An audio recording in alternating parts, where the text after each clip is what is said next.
How you doing? Right, we're doing our podcast. We've been updating you with a few things, so we've got a bit of an update today. Got a few things to discuss with you today. Next week, or 3rd and 4th of December, we've got some training coming up for the UniStream. Yep. We're going to talk a bit about UniCloud and routers and how they connect. There's a little news on a new Ethernet card that Unitronics have launched, just to make people aware of that. And then we're going to go through Tom's technical terminology, as we're calling it, the TTTs. It's got a name now. It's got a name. It's grown legs, hasn't it? Right, so we'll start off with the training. Yeah, so this week we're going to be preparing for some UniLogic training. I believe on a podcast a couple of weeks ago we spoke about the VisiLogic training that we're doing. The UniLogic training is very much the same sort of thing, where the first day we focus on the basics of the program and then move... The building blocks. Yeah, exactly. The people that can then use to build a program from. Make sure they can navigate around all of the menus that are available and everything like that. So that's going to be on day one. And then day two, once again, we tailor it more to what the customer's using. Obviously, I'm in discussion with the customers before they come on the training course and then during the training course as well, so that we can discuss exactly what they need to be using in their project. Sometimes it's a case of they haven't opened the project that they're going to be working on until they get there on the day, and they might be staying in a hotel overnight, and it's the end of the first night where they go, oh, you know what, I might have to open this up. And then all the questions come through on day two, which is really good to, get the synapses firing and make sure that everybody's learning and getting out of the training what they should be, which is the main thing. They can do their homework in advance, but there's nothing like being stuck on a training course thinking, right, I need to get the most out of this to get the grey cells working. The UniCloud one's really good. The UniStream training's really good because it allows you to look at building up PDFs, videos on the screen, as well as all the really useful stuff you can add to the HMI in that way as well. It's nice, that HMI as well, isn't it? Because the fact you can overlay graphics, you can do some really, I hate to use the term, but some really sexy things in terms of HMI and make them look really nice. Well, this is the thing, and it does allow you to do things that traditionally you wouldn't expect to be able to do on a HMI. You can do things that you'd more associate with a computer program, and the amount of memory that's available to you on the UniStream PLCs, you really are managing to bridge that gap. Do you cover the web browser in that aspect? Yeah, we do a web server on there, so each of the UniStream PLCs, depending on which CPU processing unit you've got on that on that PLC, you can add web servers on there, and we cover that as part of the training as well. Okay. So all of that kind of stuff, emails, SMS that you can send from the UniStream PLC. Like I say, some of that stuff we sort of drop off of the training depending on what the customer is going to be using. Sometimes they're just doing normal factory automation and they don't want to know any of that kind of extra bits and pieces. But we sort of cover over it and make sure that everyone's aware of what can be done. The web browser, the web hosting, I don't know quite what do you call it? Web server. It's web server. It's so easy, isn't it? You've built the screen and then you can just press one button and bang, you've got yourself a web server. All you've got to do within your intranet, within the factory you're on, you don't have to connect to the World Wide Web, but you can put in the IP address and you can see the screen anywhere from that intranet, what's going on, and see what the operator can see. You don't have to go down to the machine to see if it's finished or if it's got 30 minutes left to finish the process. Well, yeah, exactly. And like you say, you can look at that on an intranet basis, so you can just connect directly to the IP address. But if you've got a UniCloud subscription, and we're going to talk about that in a minute, but if you've got a UniCloud subscription and a router like the one behind us, you can then create a nice direct VPN tunnel directly into that PLC. To be fair, if you're using UniStream, you don't even need a router. It can work directly on whatever network you're on, and the VPN tunnel just creates a secure tunnel directly to that PLC. Okay, so that's an interesting question. When do we need a router and when don't we need a router? So you always need a router if you want to connect to the internet. So one of these routers allows you to put a SIM card into, and it allows you to have a connection without using whatever site you're on. Not necessarily going to get permission to connect to their Wi-Fi. And IT departments can be a bit precious about their... IT departments are always precious about these things. So having that router there does make it nice and easy, because then you can add a SIM card and have your own connection. And with UniCloud, you don't need that to be a fixed IP SIM card. That can just be a normal O2 GIF-GAF SIM card or something like that, Vodafone. It's data enabled. It's data enabled, and it allows you to just have that connection. Top tip on SIM cards. Yeah. If you get half a chance with your SIM card, this is just from what I've learned in the past, go for a provider that you can get 2 signals in your top 5. Don't just go for the strongest signal, go for anything you can find with 2 signals. Okay. Because that will give you redundancy. Yes. And that's the dilemma. Sometimes you'll find in the summer, you get a tree, it's full of leaves, it will actually block your signal. You know, it sounds daft to say it, but you can have problems like that.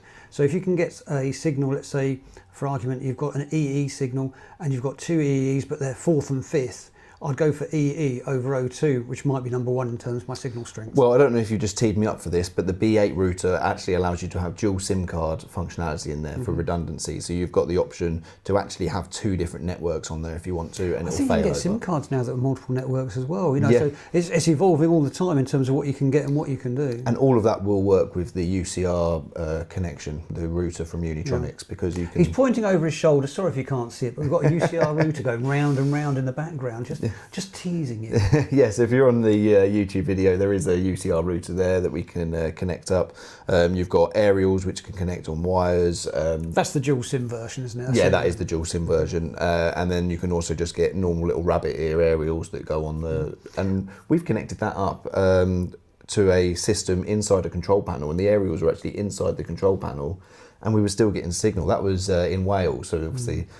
It's very dependent though, isn't it? Because a lot of factories, you know, the infrastructure of a factory is like a Faraday cage and it will block signals. Exactly, yeah. And quite often in factories you won't get a signal, so you might have to spend a bit of time routing your area and thinking about Yeah, that. when we installed that one, I was very sceptical we were going to get You were signal. lucky. Yeah, but it worked out really well. It really did in that scenario. So if you're connecting up, if you want to get yourself your own network connection to the device that you're connecting, you'd need a UCR router, or you'd need some sort of router to connect you to the internet. So if you've already got an internet connection, let's say you're in a factory, you've got an IT department, maybe it's a smaller company or an IT department who understand what we're doing, you can plug into their router. Yeah, and so you can just do a normal Ethernet connection to their internet that they've got, and they'll assign you an IP address that you can use, and you obviously change the PLC to match that IP address. And with the UniStream PLCs, you can just connect straight away, and you can just have all of the UniCloud functionality, the VPN tunneling that we spoke about before, and you're all good to go. You don't need one of these UCRs to be able to do the that. VPN tunneling is really powerful as well, isn't it? Because you can program across that. Yes. You can connect to the PLC. If you want to make a change, you can monitor the code. Yeah. Not only, you know, some of the monitoring things, but you can actually do the support. And I'm always surprised that customers don't supply a UCR router with every job that goes out, because one trip to site will pay for itself. Well, yeah, we commission with confidence, we say, don't we? If you've got that connected, it means that you can commission it, go away. If they say, oh, hang on a minute, this one part's not working, maybe this input needs to be, the polarity needs to be changed on it. It might be an input that's failed, and you can see it's actually a micro switch rather than actually going on site, because everyone will say it's the PLC, and PLCs don't go wrong. Yeah. It's actually something hardwired to it, and you're better informed before you do have to go on site. Yeah, so you can do some diagnostics on that, and you can do bits and pieces just by being connected. But if you have a vision controller, then you can use the UCR router to actually create that connection to UniCloud as well. So UniCloud's not just a UniStream thing, you can create that connection via the router when you're connected. So there's options on there to be able to use the vision controller with the UCR and create that So UniCloud you'd actually connection. need a router on the vision products. Yes, It's not compulsory on the UniStream. exactly. Because this is the bit I know you like, because it's the MQTT protocol. Well, yes, so it's using MQTT, and UniStream has MQTT protocol built into Which it. is a bit like the Internet of Things, isn't it? It's all working on MQTT basically. Yeah, and with the vision controllers, there's a little bit more setup that you've got to do. You've got to tell the router what data operands you're going to be reading from the PLC, and you just have to tell it, a bit like a Modbus connection, you tell it what the addresses are that you want to read, and it sends those up to the cloud periodically. Using the MQTT. Yeah, but that's all done in the background, to be So fair. put you under pressure now. You ready? Drum Yeah. roll. Doom. What's MQTT stand for? Message query teleport telemetry transport. Message query telemetry transport. Right, we'll come back to that at the end of the podcast. and we'll just- It's a tricky thing to say even when you know exactly what it is. But yeah, you don't need to worry. You don't want to overcomplicate things with the MQTT. That's working in the background, and it's the same kind of protocol that you use for Internet of It's Things. just the fact that the router is doing a different job on a vision solution than it is on a UniStream, so you just need it to do that protocol transfer. Yes, well, you're still using MQTT anyways, even on the UniStream, but by using, you don't have MQTT built into the vision system. Yeah, so it's converting it on the vision thing. Exactly, yeah. So the other thing with the UniCloud, of course, is this augmented reality. Now that just blows my mind. You know, you can. It's an amazing thing, it really is. So it allows you to load in a CAD file of your machine, your whole machine that you've got on site, and from there. Could be a shop floor, couldn't it? Yeah. Well, I don't think there's a restriction to how big it can be. I'd have to have a look into that. But you've got the option there. You add the CAD file to the system, you upload it to your UniCloud account, and then what you can do is actually go around with your phone. I guess you could do it with virtual reality goggles on as well if you wanted to. I don't think you want to walk around a factory with those. Probably not. But you can hold your phone up, walk around, and it will recognise the machine, and you'll actually be able to look at certain components, certain sensors, certain parts of the project, and you can configure that inside the UniCloud augmented reality infrastructure, and you can go in there and actually tell it where all the sensors are, and it can give you feedback straight away. So if I'm a service engineer and I go out to a machine I've not seen before, I could use the augmented reality to say, okay, let's say there's a micro switch on a door and the door's not closed, therefore the machine's not starting. When I want to find that micro switch or an emergency stop that's been activated on a system, I could use that to tell me by going around and finding it. Or a faulty thermocouple or something, actually locating exactly the and because you've loaded in there where all of those sensors are on the augmented reality machine, the CAD file that you've loaded in, it allows you to just be able to do that whenever you want to. Make a great demo. That would. I think we might have to do a video. Yeah, 100%. It's on the list of videos. It's not great for the podcast, but just to actually see the augmented reality and walking around the machine. Yeah, I think we've definitely got to get a video showing all of that, how it works and everything. It's got a lot of potential in there for you to be able to be able to see something, especially if it's a device. I was speaking to a customer I was speaking to a guy from SICK when we were with a customer at a show at the end of last year, and they were saying they've seen a lot of uptake with it, using it on machines that are exported to foreign countries, and the engineers out there might be speaking a different language. They don't understand the machine fully, but they can use the augmented reality. I've been working on machines where you've got, the address of a switch that comes into it, and you've got a piece of plant, and you don't know where that switch is. Yes. And you've got to walk around and try and find it and work out where it is. If you can read if the plant stopped, and I've got the shift foreman on my back as a maintenance guy, right, get it working. Well, okay.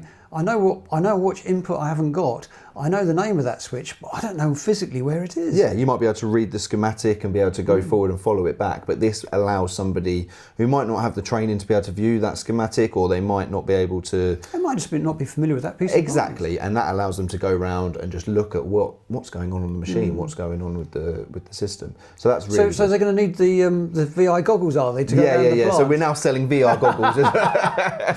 But no, you can do it on a phone, on a smartphone. Yeah, 100%. Yeah, you don't. So you got your smartphone. It goes around the building, and it interprets the machine. It puts the CAD drawing on top of the camera view. Yeah. So it's a mixture of the camera and the CAD drawing at the same time. It syncs up really nicely. You don't have to worry about what it's doing in the background. You don't have to worry about the CAD drawing. Once it's uploaded and you've edited the file on your UniCloud account, then it is just running for you, and all you have to do is just pull your phone out. So you need a UniCloud before you can do the augmented reality? Yes, you need to. You need to have UniCloud to make it work, and it updates the tags on the augmented reality in time with the frequency that you've got on your UniCloud account. Okay, so it might not be live data if you've got something that's only logging a tag every 5 minutes. Yes. But it's going to be relatively Exactly, and if you can see a failure, then like you say, you can locate exactly where that is on the machine. Definitely something for us to do a video about and do a bit more of an in-depth explanation. It's interesting. I could do something similar for my alarm system at home. Oh, okay. And I won't tell you the make of it, but occasionally I get a low battery, and I find I've labelled things very similar. I've done the labelling, and I'm going around the house thinking, well, wonder what sensor that is. Yeah. It made sense when I labelled it, but I can't think which sensor it is, and I've got to... sometimes I have to open 2 or 3 of them before I find the right one with the flat battery. So you could do augmented reality of your house. Okay, that's the one I need to change. Yeah, quite a big CAD file, I imagine. But well, I've got a small house. Yeah, but that's me. We could work. I'm not sure what the size restrictions are on that CAD file. I have to look into that. And when we do a demo, I don't know much about CAD files. I don't know how the size works in terms of how much data you've got in there. The more lines, the more data you've got, the bigger the file. Yes, exactly. Yeah. So I don't know what the restrictions are on that. I'll have to have a look into that a bit. Okay, so UniCloud, I see UniCloud as having 3 functions. Yeah. You've got the VPN for your maintenance and your support. Yeah. You've got your augmented reality, but in between that, there's a third thing in terms of management data, in terms of production data being logged to the cloud. Exactly. How easy is that to get set up? Really easy to get it set up. As soon as if you're on the UniStream system, basically you go into your programming software, the UniLogic software, and you sync up those assets. And that means that you tell it what tags you want to upload to the cloud. So you don't have to change the program? Because people have said to me, I'm not going to use UniCloud because I don't want to change the program, I don't want to rewrite it. No, you just need to go in there. You have to go into the screen, into the back end of the screen, and make sure that the UniCloud is enabled, and you have to do a couple of bits and pieces there, and you have to tell UniCloud which assets you're going to be connecting up to the UniCloud. as part of the program. Yeah, so because it is restricted by the number of assets that you're going to connect to. Yeah. So if you've got a 20 tag device, you've got to tell it which 20 tags you're going Exactly, to but in terms of the actual logic, in terms of the HMI, you don't have to make any changes on of that. You just need to make sure that you're syncing. So that's the UniStream. What about the vision? There's a bit more to do on that? Yeah, so with the vision, you don't need to do anything with the program. Once again, the programming basically comes down to the router. You need to tell the router which the PLC works as a slave and the router works as the master to make that connection. And then you tell it which addresses you want to put into the UniCloud, and the router picks up those addresses. And then from there, the router uses MQTT to connect to the cloud and do the secure connection to upload all of those data tags into the cloud. And you can use that for the dashboards, like you say, and you can have that so you can display all of the information easily from a web browser. You can see all of the information which is coming up from the PLC, but you've also got the option there if you just want remote access. If you've got an alarm on the system, if you've got a certain schedule that you wanted to happen, say at 5 o'clock every night, you can send out an email with a little report of all of this information. So you can go in there, have up to 50,000 data points per report that you can build up on a table. You can actually get a CSV file directly to you on email to tell you what's been going on inside the machine that day. Say you were to doing it on daily report. Yeah, exactly. So this is stuff that you can do, to be fair, from inside a vision controller. You can send emails, you can send SMS from a vision controller, from a UniStream controller, but using the UniCloud, you've got a layer of protection on there. Everything goes through the VPN. You don't have to worry about the IT department. You've got an extra level on there to give, you can feel secure while you're using the functionality. There's also a message service, isn't there, that connect to UniCloud? I can't remember if it's Telegram or Telegraph, excuse my age. Yeah, no, there's Telegram is built into UniStream, so you can use that to send. That's quite useful as well, isn't it? Because it's not the one that most people tend to use in the UK. Yeah. You know, I don't know many people who use it. So you've got it there as a work one that's going to send you messages. It's supposed to be more secure than, say, WhatsApp or something like that. So Telegram's a different way of doing the same sort of thing as you would with WhatsApp. Like I say, you can do SMS. Is it a two-way communication or one way? Yeah, so you can send stuff back to the machine and you can tell it. So if you wanted to know a variable, you could ask it what that variable was, you know, that temperature of something. Yeah, for sure. And you can do that with SMS as well via the vision controller. So that brings us on to alarms, doesn't it? Because of course that's another important thing. Yeah, and you can set what alarms you want to be looking for inside the router if we're talking about a vision controller. And as soon as an alarm is triggered, an MB turns on or a bit turns on inside your vision controller, you can use that to trigger an alarm, and the alarm could be a trigger for sending out an email or an SMS. And the same thing with the UniStream, but all you do is you sync up the assets. Instead of getting the router involved, if you don't want to, you can just sync up those assets, and it allows you to just say, right, an alarm's gone off, send out an SMS or an email in that way. Pricing structure on the UniCloud, it's a little bit complicated, isn't it? Because it's number of tags you're connecting. Yep. And the lower cost one is a longer time. A lot of processes aren't that quick, but it's a longer time, maybe 5 minutes between refreshing the tags. But the more tags you get, the quicker it refreshes. The more licenses you buy, the lower the costs. Well, yes. So the more PLCs that you buy in one go, the lower the cost is for each subscription. What you're saying there about the frequency is quite a common misconception because of the way that Unitronics have marketed it. They say you get a certain amount of tags updated every 5 minutes, but what you've actually got is a total number of tags, and you can choose what the frequency is that they're updated. Oh, so you could have a high priority tag that you're refreshing more frequently rather than the other tag. Something that and is that something you can change on the fly, or is that one? So you can't change it on the fly per se. You can do it inside the settings of UniCloud. But so you could set up, say you wanted 5 tags to update every 5 minutes, so that would go up every 5 minutes. But as part of the UniStream system or as part of the Vision system, you can force one of those tags to update. So you could say, set the frequency to be a really long frequency. A bit like an interrupt on a PLC where you're going to do it, it's not going to be time-based, or it is going to be time-based rather than depending on the scan time. Yeah, so you can choose whether you want it to be time-based or you can trigger it, say for example, when a machine has finished creating whatever it's doing, when it's finished doing a run. End of the process, yeah. Send up the data of that run and then you can build it up in that way. So you don't have to have it frequency-based if you don't want to. Right, that's interesting. I've learned something today. Yeah. So it's because the way that they've marketed it is to say you get this many tags if you were to update it every 5 minutes. I guess it's quite complicated, isn't it? So it's not easy to actually pigeonhole it that well. Yeah, so in theory you could have, flexible. On a low subscription, you could have one tag which updates once every second and it would just consistently update that. I think a minute is the lowest frequency you can have on there, to be fair. But yeah, so you could have it updating once every minute. but it's one tag. You might just use all of your data tags up in that one period. Okay, no, that's interesting. I think we talked UniCloud to the death. Yeah, probably, to be fair. We've Yeah, gone yeah. into some really technical information there, and thrown in a few words that maybe we haven't explained. But if you have got any questions, please, put something in the comments, ask us a question, and we'll get back to you. That's what Tom's technical terminology is there for. We're coming to that in a minute. But the first bit of Tom's technical terminology is for the V570, the V700, the V560.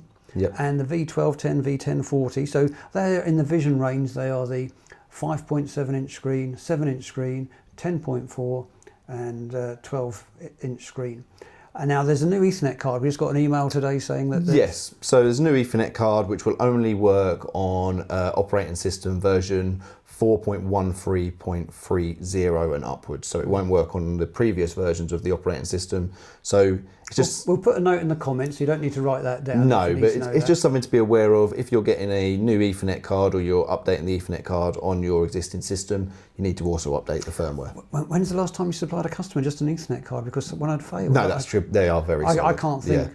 But in fact, it's normally the opposite, isn't it? They'll change the PLC because someone's broken the screen. Yeah. And they'll use the old Ethernet card in the old. I mean, when they went from currently they're using an ET2 card, but there used to be an ET1 card, and I've still got ET1 cards over here that I can still use. I don't think I'm supposed to be using them because I think they've been they're not used anymore and they're outdated, but they do still work and they're very solid. So is there greater functionality with the new card? Does it do something different? No, it does exactly the same as the old one did. There's no changes to it at all, but it is just a more robust construction as well. They've just added in some different components on there, and it's just... I guess components have been made redundant or something, or it's a cost-saving exercise because they don't cost a lot of money, do they? Yeah, exactly. Something like the I mentioned the V700 earlier, the 7-inch, that comes with a built-in Ethernet card, so ignore that. There's no changes there. Okay. Yeah, good point. Right, this is the best bit now. This is Tom's technical test. No, I've forgotten what we're calling it. Technical terminology. Technical terminologies, TTT.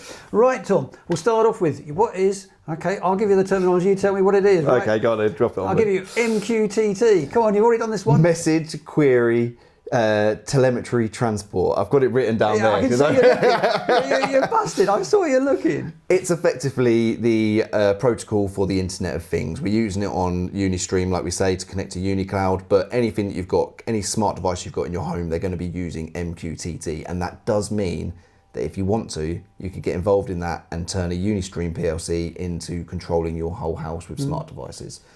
Oh, I remember one customer who actually did that. Using Modbus of all things. But the whole heating system and everything like that is using it. Okay, we mentioned augmented reality, sometimes referred to as AR. Yep.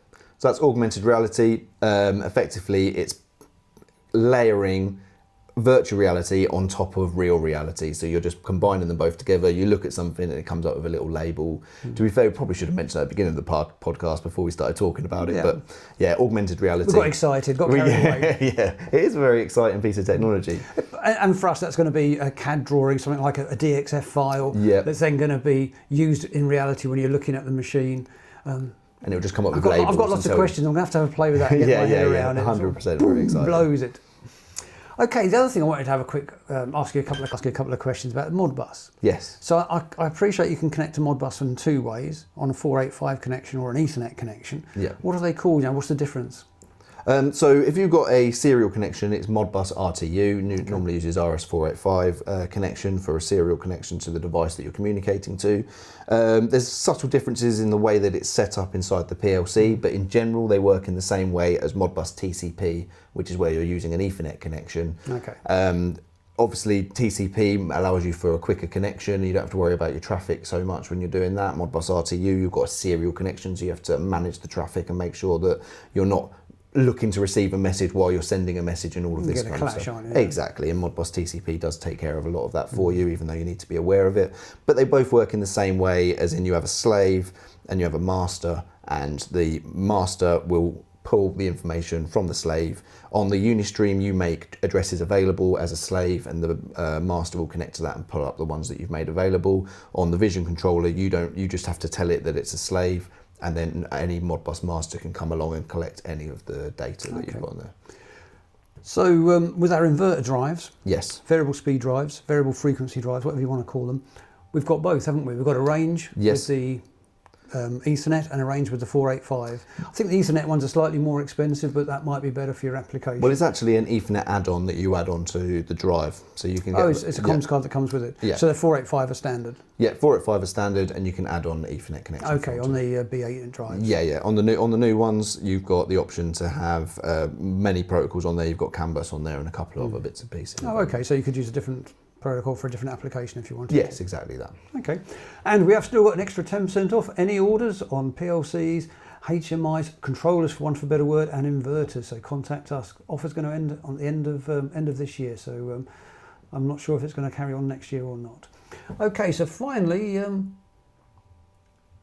Thank you for watching. Well, that's it. We've covered everything. The alarm went off. We woke up. Well, you wanted to do a clarification because you said a part number wrong in the last podcast. Okay. I got overexcited and we mentioned a part number. I mentioned a part number, V200. I called it a 19. It was a V200-18-E3XB, which is our most popular snap-in module for the V700 and V1210s, which predominantly we add those to, and quite a lot historically to the V570s. They're really cost effective, in terms of getting some thermocouples into those products. So that part number should have been V200-18-E3XB. Yeah, and while we're apologising for the wrong terminology, I actually referred to a PLC being like a PC, when it's not really like a personal computer. It's more of a computing device that computes information. I don't know what we're going to do with it. Right. Well, that's all from us tonight. Yeah, thank you very much. Thanks for your time. Thanks for listening. Cheers. Then. Bye-bye.